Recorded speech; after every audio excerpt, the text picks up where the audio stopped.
How's it going, everyone? I have another deck tech for you guys today. Without further ado, I'd like to present my Deathspeaker deck list. Uh, so apparently this is the number one most used avatar. I could see why. I could see why there's lots of hype around this card. It's a very strong avatar. Um, he has the ability to cast one dead minion each turn for 0 mana if you're on Death's Door. Uh, and whenever you summon that minion, it is banished. So if he's not on Death's Door, you actually have to pay the mana costs for it. And of course, no matter what, you just have to make sure you have the threshold to cast with Deathspeaker. So when he does summon a minion, it is banished, yes, but if, for example, you bring back a minion with Genesis, you at least get the benefit of the Genesis ability. And it's pretty strong. So we'll go on to the deck here. So starting off with our artifacts, we have a Philosopher Stone, Ruby Core, and Amethyst Core. Only playing 2 elements for this build. I tried all 4 elements with this, but I felt like the 2 were just right. So it could be a little risky because, of course, if your opponent has other minions you want to bring back, but you don't have the necessary threshold, it could be problematic, but that's alright. There's other ways to bring back our opponent's minions regardless in this deck. And our other 2 artifacts, we have one Kythera Mechanism. So glad I got this card. This artwork is just insane, and its effect is very powerful, actually. The bearer's controller determines all random outcomes. I'll explain that more in depth later, but just know that this is a very strong ability, and if you know how to use it correctly, it could just be game-breaking. Last artifact, we have Orb of Ba'al Berith. The first time each spell, or the first time in a turn when a magic spell is cast nearby, Orb of Ba'al Berith creates a copy, and that spell's controller may choose new targets. This is a good card because whatever magics we decide to play nearby this, we essentially copy it. We only get to copy it that one time for that turn, but that's okay. We only need it to copy once. It is a little risky because our opponent could benefit from this effect because it works for both players, but more than likely you're going to have this monument closer to your avatar, and it's going to be very unlikely for them to get this effect off unless they choose to initiate a distance. So for our minions here, we have one Highland Princess. Highland Princess is really good. Genesis, being able to search your spellbook for an artifact with 1 or less mana, you reveal it and put it into your hand. So essentially, this can get out any of our artifacts except for the orb. We really want the Philosopher's Stone or the Kythera Mechanism. Like 90% of the time, you're going to search for the mechanism first because it just does the most for us in our games. And yeah, Highland Princess is also really good too with Deathspeaker because when you cast it back from the grave, you get her effect, and you can search for another artifact. Pretty strong. So we have 2 Seasoned Sellsword and 3 Aramos Mercenaries. So I want to go over these cards because these are actually going to be kind of the main cards of our decks. So Seasoned Sellsword says avatars nearby have the ability to discard a card to gain control of it. And Aramos Mercenaries says you can discard a random card rather than pay this card's mana cost to cast it. And it's really good. If you have Kythera Mechanism in play, with the Aramos Mercenaries, you actually get to choose which card you discard to cast this. And that's crucial because, again, the whole point of these cards in our deck is so we can put cards in our graveyard. And I think that you guys kind of know where this is going to go. But actually, I'll just leave these minions here. I'm going to go back to them. So we have 4 Apprentice Wizard. Very strong card. 3 mana for 1 power, spellcaster. And it has Genesis. When it enters play, you draw a card. It's probably going to be one of our main targets for the Deathspeaker. Being able to get this back to draw more cards is essential. Now we're getting into some really beefy minions here. We have 3 Phase Assassin for Void Walk. I mean, basically enough said. When it enters the Void, it gains Stealth, which is pretty sweet. And for 3 power, 3 mana, it's a really good card. We have 2 Hounds of Ondaros. So for 5 mana, for 4 power, you get every ability, basically. It has Airborne, Burrowing, Submerge, and Void Walk. And nearby enemies permanently lose Stealth. So this is a crazy card. Like, I faced up against a deck that had Drown and Bury, and they just could not get rid of this card. It was just always present on the field, and it closed out the game pretty quick. And again, I'll go in depth on why these card choices were necessary. I play 1 Demon Bulls of Adum, and to be honest, I want to give a shout out to a special person. I want to give a shout out to Hayne from Wizard's Den. I noticed in his videos he has a poster of this card in his background, and ever since then I was like, huh, you know what? I wonder what that card does. And I read it, and I thought that this card was just bonkers, and I just really wanted to play it. Being able to tap him to move 3 steps in a cardinal direction. Anytime when he enters that location, he strikes each untapped unit there, and that's pretty strong. You could potentially kill 3 minions with this.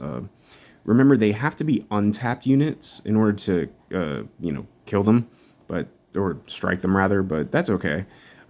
This card's essentially like a pseudo removal spell, and it can get out of hand really quick if our opponent isn't able to take care of it. It's a really strong card. And going into our other minions here, I have Courtesan Thais. It's a very expensive card. It's a very powerful card. Genesis, during their next turn, each player is controlled by the previous one. It's pretty wild because in a turn rotation, everyone controls the other player's turn. And this card gets out of hand. This actually has a combo with it, and I'm not sure a lot of people know about this, but I'm pretty sure this is how this combo works.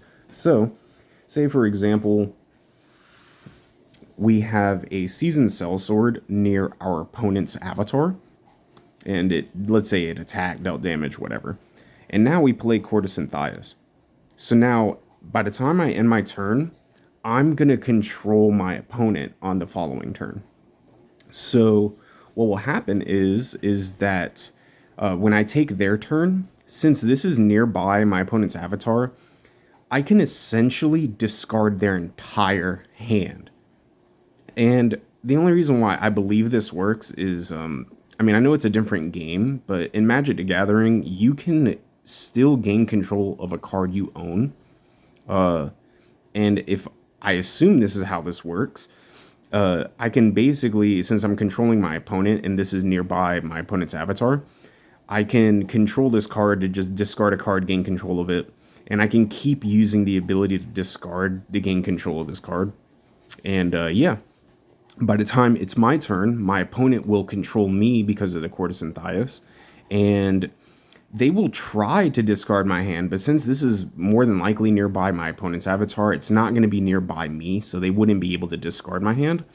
But even if they were to discard my hand, that is okay, because we're playing a Deathspeaker deck, because any card that we discard, we have a potential to bring back.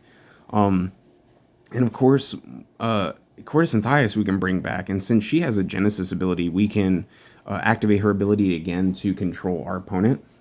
Yes, our opponent gets to control us, but I think that this card messes up the game so much because we get to control our opponent first, and usually depending on what we do, our opponent might get salty and they may try to do the exact same action to us. And that's why I like the Seasoned Sellsword. We can discard their whole hand, and they can try to discard our whole hand, but it's going to benefit our deck because we want more minions in our graveyard anyways. Going on into our other minions, we have 2 Grandmaster Wizard, probably, if not the best target to bring back with Deathspeaker, because of his Genesis ability to come and play and draw 3 spells. It's really strong. Playing 1 Death Dealer, Genesis, kill all other minions, enough said. being able to bring that back is really strong too. And now I'm just going to explain these next 3 minions simultaneously. So I have Nightmare, I have Ultimate Horror, and I have Lord of the Void. Nightmare is just a great creature to reanimate, not with the Deathspeaker, but we have another card in here that can reanimate this back. And even if we don't reanimate it, being able to play this is really strong. At the end of each of our turns, for each enemy minion at Nightmare's location, we can push it to an adjacent location or void. So if our opponent's playing a bottomless pit, we can push their minions into the pit. Or if there's an empty void, we can push them into the void. And since they don't have void walk, they would just die. Pretty strong. Ultimate Horror. So this is the main card of the whole deck, the main combo piece. It has Airborne and Void Walk, and it has Genesis. Summon each other dead Void Walk minion to a nearby site or void. So this can bring back your opponent's Void Walk minions. It can bring back your Void Walk minions. Every single one. And this is super crazy because with the Seasoned Sellsword and the Aramos Mercenaries, our whole goal is to discard all of these Void Walk minions. So then that way, once we resurrect the Ultimate Horror, its effect will bring back all the undead Void Walk minions. And then that allows us to have a really small army. And more than likely, that army is just going to finish the game for us. And that's really the biggest combo we can do for this deck. Lord of the Void also has Void Walk, and it's almost kind of similar to Nightmare. So at the end of your turn, Lord of the Void can banish an adjacent site unless there's an avatar there. And I'm pretty sure when you banish a site, it doesn't create rubble. It just creates an empty void, which is huge because I can use Lord of the Void, banish a site, and if I have Nightmare nearby, I can use the Nightmare also at the end of the turn to push any of minions at that location to the void I just created with Lord of the Void. Pretty insane. Again, the whole point of this deck is just to discard minions and bring them back. And this just guarantees that it brings back multiple minions and they're there to stay. Really strong play. I do it all the time. And I mean, again, that's what the namesake of this deck is for. Is being able to bring back all of these dead minions and get full advantages off of them. The Genesis abilities are one thing, but being able to create an army when bringing back the Ultimate Horror is just game-breaking. Like, you're more than likely going to win after that. So, going on to our spells, we have 4 Lightning Bolt. Lightning Bolt is insane in this deck because of Kythera Mechanism. Being able to deal 3 damage to whatever we want is just sweet. If you don't have the Kythera Mechanism, that's okay, because even if your opponent has just 1 minion at a location, you're more than likely going to kill it. Or again, you can finish off the game with the Lightning Bolt. The one thing about Kythera Mechanism is if your opponent has their own Lightning Bolt, you can determine their Lightning Bolt's outcomes, because Kythera Mechanism says that you control all outcomes, and it's just crazy. Playing 3 Minor Explosion, I would play a 4th one, but the thing about this deck is that it actually has a lot of cards in it. I believe that this deck has 43 cards, so that's 3 more than your starting amount. And the reason why I added extra cards to both this deck and the Atlas is because I wanted more utility, and most of the time I'm discarding minions in a graveyard.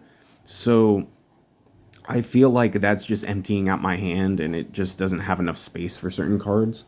So being able to make room for cards like this is pretty good, because if I draw it and I'm able to turn the tide of the game with damage, then yeah, I'm just going to go for it. And these just essentially make it to where the game could be, like, you can turn this deck from a Reanimator style deck to an aggro deck and just burn your opponent's life. So here we go. We have the 4 Raised Dead. This is the card that will bring back your minions. It says summon a random dead minion, and of course it'll summon one of your opponent's minions as well. If you choose randomly, you just roll a dice and just stack the cards. Or simply put, if you have Kythera Mechanism, you actually determine which one you bring back, which is huge. It is huge, because then you can choose to bring back your Ultimate Horror, your Courtesan Thais, whatever you need to put you back into the game. And it's actually really insane too with Orb of Ba'al Berith, because if you manage to cast Raise Dead with Orb of Ba'al Berith, you will get 2 resurrections, and then on top of the Kythera mechanism, you get to choose those resurrections, and it's crazy, it's bonkers. I wish we can have a 4th copy in the deck. It is an exceptional, so we can only have 3, but that's okay. Like, I feel like, honestly, like, you can potentially make 6 Raise Deads in one game with the Orb if you play your cards right. Really strong card. Play Pact with the Devil. Being able to play this with all the spellcasters is really good because we can sacrifice one of our spellcasters to draw 3 cards. And potentially if we have, like, let's say, for example, if we have Grandmaster Wizard, we can summon it, use this, sacrifice Grandmaster, draw 3 cards, and then with the Deathspeaker, we can resurrect the Grandmaster Wizard and draw 3 more cards. So a lot of card advantage there. The last spell in the deck is, or actually we have 3 more spells. We have 2 Poison Nova. Just being able to deal 1 damage to each nearby minion and of course provide lethal damage is just crazy. This just board sweeps aggro decks and it puts minions in a graveyard, which is what we want. This deck does play a lot of late game cards, so you really want to try to focus on the discard effects first and try to, you know, during the mid game gain as much card advantage as you can, and then the late game just finish off your opponent with your combo. But usually if they have a faster deck, the Poison Nova will put them in check and just kill all the minions that are trying to, you know, defeat us. We have Craterize. As an additional cost to cast this card, we discard a site. And essentially, this is just going to deal 10 damage to a target site, destroy the site, and turn it into rubble. And everything around that area of effect will take the corresponding damage. Why we really have this in here is because of Orb of Ba'al Berith, because if we have that with the Craterize, we discard a site, and essentially we target our opponent's avatar. This is going to deal 10 damage, and with the copy made by Orb, we deal another 10 damage, so this can put them on death's door in one shot, and that's really what we want. This deck has multiple ways to put our opponents on death's door. You can potentially aggro the game, you can burn with damage, you can Craterize. There's so many different battle plans with this deck, and I feel like that's really why Deathspeaker is really good. Being able to revive minions is really strong, but being able to have a deck build like this and being able to change your battle strategy is just crucial. It's so strong. So going into the Atlas, we have 1 Mirror Realm. Enough said about Mirror Realm. It just comes in play as a copy of any nearby site. For this build, we're only playing 1 Sinkhole. To be honest, I want to play a second one, and I probably will be playing a second one here soon, but for now, I'm just testing out the 1. And the thing is that this deck doesn't really need Sinkhole, and I thought I'd never say that because I thought that this card was just really broken and it needs to get banned. I still think it needs to get banned, but you know, it is in there with a Mirror Realm, so you could potentially have 2. We're running, I think 24 sites in this, and you may say that that's excessive, and I'll probably agree with you. I think it's a little excessive, but having the different kinds in this deck, I just really wanted to test out which sites were going to be making the cut for it. So I'm still kind of test playing with the sites, but you know, I still think that so far this list has been very beneficial for me. We have Boneyard, Genesis. Each player may summon a minion from their cemetery at this location. It's really strong. It fits the theme on the deck when we're trying to reanimate things, and this can potentially just guarantee bringing back an ultimate horror with an entire army with it. Our opponent can bring back a minion too, and there's a kind of a little combo with this. So we use the Deathspeaker to revive our opponent's minions, and they get banished. So that means that at some point they won't have minions in your grave, which is good because when we play Boneyard, we can just bring back our minion and they wouldn't have any targets to bring back. So that's usually the cherry on top right there when you get into that situation. I have a River of Flame. It's a unique site that has Fire Spellcaster. This is really good just for casting our Minor Explosion and also casting our Craterize. Just enough said about that, and also just being able to provide our Fire Threshold is good. This card's really strong. You can also use this with Poison Nova, and it just board sweeps when your opponent doesn't expect it. You have to respect that this is in play, because it can really just mess up your day if you're not paying attention to it. So we have 3 ruins for our double threshold land, being able to provide air and fire elements. So this is also what I've been test playing, and you don't have to play these next 4 cards. You can actually just, I honestly would recommend you can play Geistwood, you can play another Sinkhole and all of that. But I wanted to test out Dome of Osiros and 3 Mountain Pass, because essentially what these do is that they kind of controlled the board a little bit in terms of how your opponent's positioning can be. So Mountain Pass says minions can't enter this site on ground if there's already a minion on top. And that's pretty good, because whatever minion we have here, it just guarantees that our opponent won't be able to attack or move into this site because we already have a minion. Of course, if they go underground or if they go airborne, they can get around this. But if they don't have any of those, it could be pretty good, because, I mean, putting it from this perspective, if I have Mirror Realm coming in play as a copy of Mountain Pass, and I actually did this in 1 game. I managed to pull this off. I've never been able to do it ever since. But essentially, I had 4 Mountain Passes. I had 4 minions here, and this was the only site that they can enter in from. And this says, Dome of Osiros says, this site and minions here cannot be attacked. So I also had a minion here. My opponent could not attack the minion. They also could not attack the site. The only thing that they could do is move into the site, and then I can force an intercept. But that's really it. The thing is, though, is that this is going to be... It's going to be really hard to pull off. I'm not going to lie. I mean, again, I played a lot of games and only managed to do it once. And since then, I saw its potential. Even if you just have 1 Mountain Pass in play, it could, mess up your opponent if they're not paying attention. And having Dome of Osiros is pretty good too, because they just can't attack it. Again, I'm just testing these out. I've enjoyed them so far, but you can make different cuts. I mean, again, you can play the Geistwood. I feel like the Geistwood could be good with this deck. The only downside is with the Geistwood is that if you're playing Deathspeaker and you bring back that minion, it gets banished. So because it gets banished with Deathspeaker, you don't get the Death Right because it didn't enter the cemetery when it left play. But that's still okay. I mean, you can still use the Grandmaster, Pact with the Devil, and Geistwood combo if you wanted to go ahead and play that. Can definitely recommend that. But yeah, definitely just trying these out. I like the little interaction that it has, and it almost makes it feel like a chess game in a way. And I like chess, and I really like how this game took inspiration from some of that. Playing one of each of the towers, I've explained why you need to just only play 1 of each copy. When it comes in play, it will essentially give you an extra mana for that turn it enters play. Pretty strong stuff, and it fits with our air threshold. Play 1 Mirage. This card is a hit or miss for me.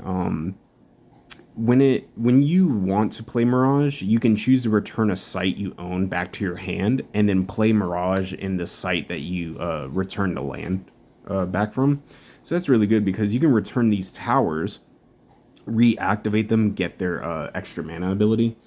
You can play Mirror Realm, return it back to your hand, and have it come and play as a copy of something else.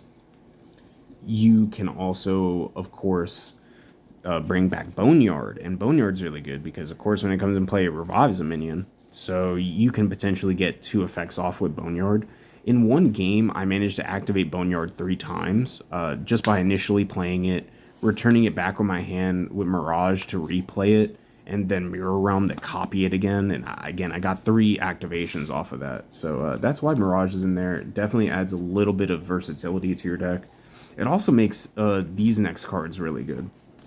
So I have 2 Remote Desert, 2 Arid Desert, and 2 Red Desert, along with 3 Shifting Sands.